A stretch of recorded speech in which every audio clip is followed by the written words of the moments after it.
What's up, family? It's me, your boy, your Urban Sports Guru. I just wanted to give y'all a recap of week one for what I've seen so far in a very crazy, very fucking crazy week one. Let's start off with Pittsburgh and Cleveland. To be expected, a very tough game. Uh, Steelers, you know what I'm saying? It speaks to how good their offensive line is that no Le'Veon, you plug in this kid Connor, and buck 20, buck 30, and two touchdowns. But Cleveland's defense is very good, as expected. And, they sacked and picked them off a few times. And leave Tyrod in. Tyrod's not going to lose the game for you. He's not going to lose the game for you. He didn't lose that game for you. You should have won the game. Should have won the game. The secret, and deep down, I think not that Le'Veon wants to see his guy lose, but he wants to see pressure put on Pittsburgh to try to make something happen. I don't think they're at the point where they can even give him a contract as far as what the CBA says they can do right now, but uh, I just I like to see that result because Le'Veon deserves his money. Moving forward, San Fran losing to Minnesota as expected. Minnesota, they're just a stacked team, far more talented. They could be the number one seed in the NFC. Cincinnati beating Indianapolis. Andrew Luck looked good, but Cincinnati, like I said, they built on both sides of the ball, both sides. And who was it that said AJ Green is washed up? Yeah, shut your mouth. Shut your mouth. You don't know what the fuck you talking about. Cincinnati's going to the playoffs this year. I'm just saying, and I'm not a fan. I know what I see. Um, Tennessee, Miami. Miami getting a win at home. Two bad teams.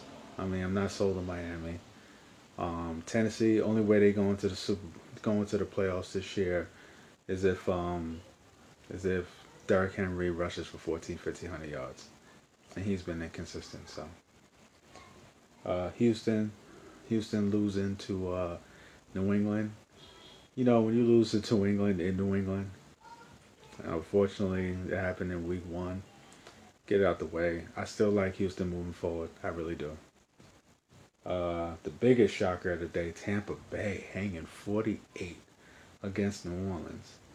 Like, they are making me kind of rethink. Because I picked New Orleans over Carolina to make the playoffs because the NFC is so stacked. It's going to be a 10 to 16 that doesn't make the playoffs. I took New Orleans over Carolina. I don't want to abandon ship week one, but seeing that defense against Tampa, who does have weapons, but with Ryan Fitzpatrick lighting them up like that, it's kind of making me think about switching that pick. But I'm not going to abandon ship. New Orleans has drafted very well these last 2 years. They've drafted none but studs. And it's not like they got a bunch of old guys who need to turn it up. They got young guys who are going to figure it out.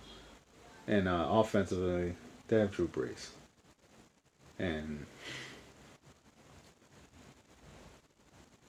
I mean, New Orleans, I'll give them the benefit of the doubt. Now, Jacksonville and New York.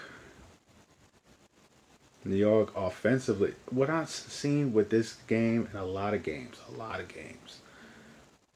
what I saw is a bunch of teams where the defenses look better than the offenses, and sometimes the defenses aren't having caught up to the offenses in some games because nobody's playing in the preseason. I saw a lot of sloppy football. I saw some of that in this game. Giants with the drops, Evan Ingram, Sterling Shepard dropping first downs. And I sort of said it manifests itself in all these games in somehow, some way. And for the Giants, cut Eric Flowers, cut his ass. He is a virus that is infecting his team. His ineptitude affects the game, affects things that happen. Giants lost by 5 points today. And we gave up a pick six. That pick six happened because of a blown assignment by him. Eli had to come inside, throw it, the ball got tipped, goes the other way. All starts because of his mistake. And it was such a simple mistake that he shouldn't have made. I mean, he got to go. Addition by subtraction. Just cut him. Buffalo, the worst team in the league, getting played like it. getting absolutely smoked by Baltimore. I'm not high on Baltimore, but when you get to start a season at home against the worst team in football, you look good, and they look good today. Now KC against the Chargers, two division rivals, and I mean KC has so many weapons on offense, and Tyreek Hill is a problem. That kid Patrick Mahomes, Jesus Christ, he looks like a young Brett Favre to me. That's just me. I like him a lot.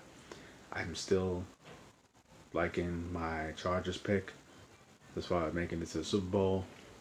But they're just another team that nobody's playing in the preseason.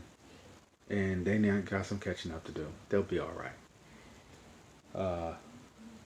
What else? Washington beat Arizona as expected. I'm watching Dallas as expected, lost to Carolina. For the life of me, watching that game where I don't understand something. I wish I had the stats to back it up, but how come nobody notices when Cam Newton does read option that he barely ever gives the ball to the running back? How the fuck doesn't anyone else notice? The running back I think if you did statistics of all the dual threat quarterbacks, Cam Newton gives the ball to the running back the least out of every one of them when they do read option. He always keeps it. How the fuck are you shocked and surprised? I don't give a fuck who's back there. Just hit Cam. Just hit him. But then I don't give a fuck. Dallas lost. That's all I care about. As long as the Cowboys lose, I'm happy. But I'm watching this murder right now, Green Bay against Chicago. I mean, are y'all seeing what the fuck Khalil Mack's doing? Sack and a strip. He just had a pick six. The man is worth every fucking penny and then some. But before that, Green Bay paid Aaron Rodgers a shitload of money. And they paid him a shitload of money without a whole lot else around him. So you're basically asking him to do all this on his own, so to speak. So once again, if Aaron Rodgers' injury is that serious where he's gone for the season, and I hope not, you have all this guaranteed money invested in someone who hasn't played, barely played last year, and it looks like he won't even get on the field this year. It's like, if you are not investing in the other players around you, building up a team, the NFC is too loaded. And now you got the Bears loaded up like this on defense. If Trubisky is just decent, they're a playoff team. I'm not sold on Trubisky, but if he's just decent, they're going to the playoffs. Because that defense, Khalil Mack didn't even have training camp. This motherfucker didn't even have a training camp. Sack, strip, another one, pick six. It's the first fucking half. I mean, this shit is crazy. I think to let it to the wise. I know nobody wants to get their players hurt, but y'all got to start playing more in the preseason. I've seen a lot of sloppy football, and I think it cost teams games. I truly think it did. I think it cost teams games. I think some teams, including my Giants, probably lost some games today that come the end of the season, they're going to end up regretting it. They will end up regretting it. Because just a lack of communication, lack of focus, and lack of, just not getting reps. They're not getting reps. And teams are going to end up paying for it. But that's just my take. Y'all let me know what you think. I'm your boy, your Urban Sports Guru. Hit me up. Peace and love. Salute.